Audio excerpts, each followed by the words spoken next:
Hello, everyone, and welcome to your Saturday Evening Post Week in Review. My name is Chris Wakefield, and I am the marketing manager for the Saturday Evening Post.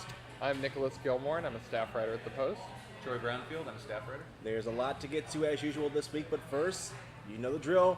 Let us tell you that you can get a one-year membership to the Saturday Evening Post for only $15. That features 6 brand new print issues of the Saturday Evening Post delivered directly to your house every single year, exclusive member benefits, and a lot more.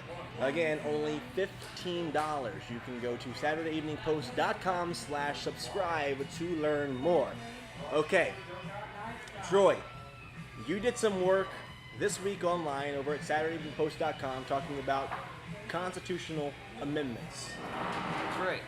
We were talking about some of the amendments that are overlooked. I mean, everybody hears either in the news or pop culture, the First and Second Amendment, people taking the Fifth Amendment, but there's a lot of things that people don't think about. One of the ones that we highlighted was the 12th Amendment, which was the amendment that made it regular practice that the president and vice president are elected together. In the early days of the country, you would have the election, whoever got the most votes was the president, and the second most was the vice president, which led to some interesting Terrible way to run a government. clashes. So this, really created the idea of the ticket that we see now. So you have your running mates, and the first, you talk about the popularization of that happening in the 1800s, and then really building out the party tickets. Is that the same amendment that states that both the president and vice president can't be from the same state? To be honest, I don't remember. Okay, it may not be an amendment, maybe a different law, but there's that language somewhere, which is why you don't see the same president and vice president nominee from the same Is state. that a law? It's something about the way they divide electoral votes. Is why that gets into that. What's your favorite constitutional amendment? I know you have so many, but what's your favorite one? It's that one that you just mentioned. Yeah, We don't you know got to it it's before I actual did. Mine's the 21st, obviously. We're at Meadows Brewing where they serve beer, so mine's the 21st amendment. Oh, yeah, the 21st. Yeah. What are some of the other overlooked amendments? Well, I was going to say my favorite. Your favorite is the 25th, because it tells you how to remove the president from office. Okay. But the first, obviously, is my favorite. How do you do that? Very Is it careful. easy, or? There's a whole mechanism. You can submit articles that can come from either plurality of the cabinet or the vice president, and there's a whole process by which it goes through to declare a person unfit for the role of president. I feel like I've heard of that fascinating. before. That's submitted to the Congress. Then the president can write it and go, no, I'm fine, and that undoes it. Then they have to do it again, and that is final. Oh, really? Yeah, it's not as easy as some people make it seem, like, oh, the cabinet gets together and votes. It's a back and forth, and it's not a very pretty process, which is why it hasn't been used yet, and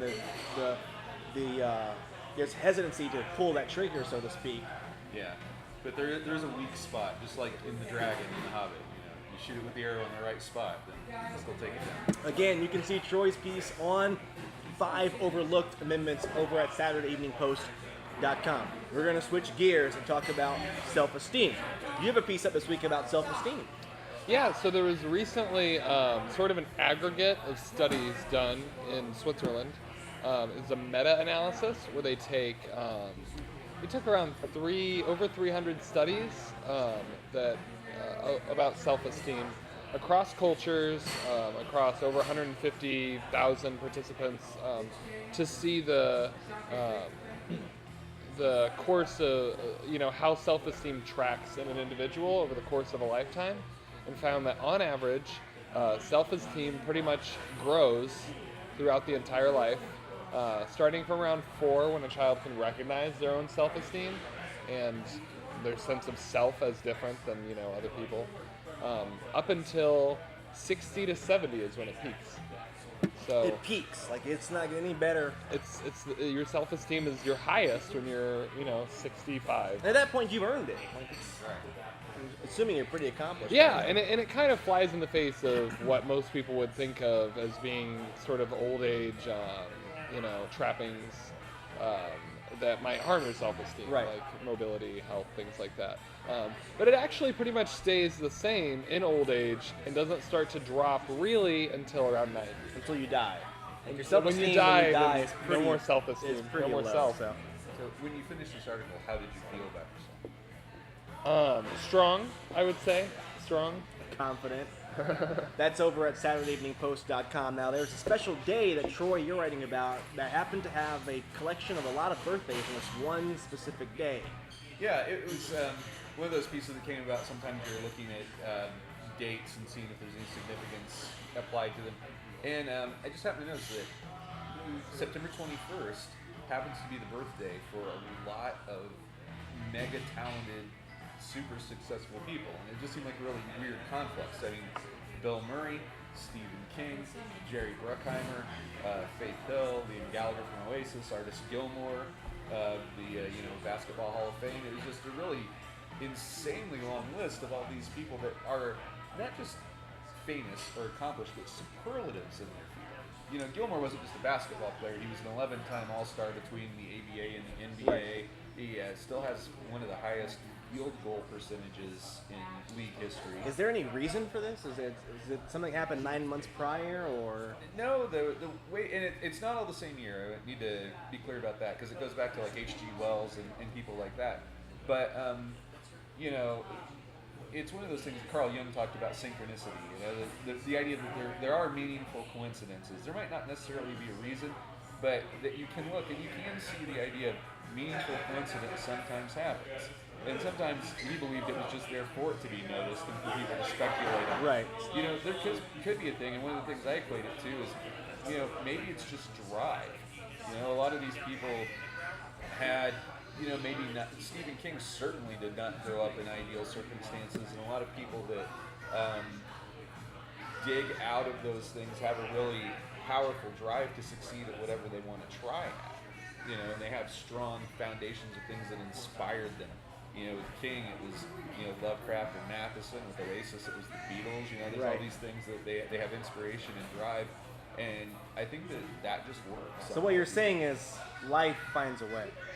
Life finds a way. Okay, you can read that piece over at SaturdayEveningPost.com for Troy.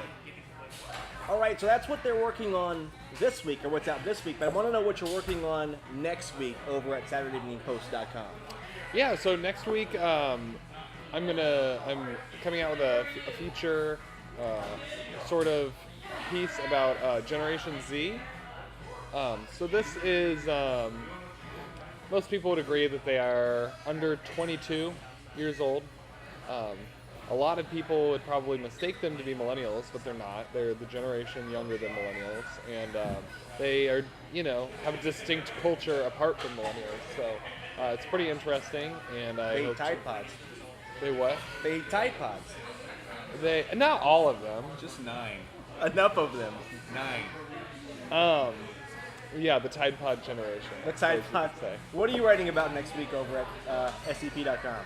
I'm working on a post about the PMRC hearings of the 80s when Tipper Gore founded the Parents Music Resource Center, and it led to the explicit lyrics labels on albums and hearings that took place in front of Congress that included people like Frank Zappa, John Denver, and Dee Snider, Twisted Sister, standing up for freedom of expression.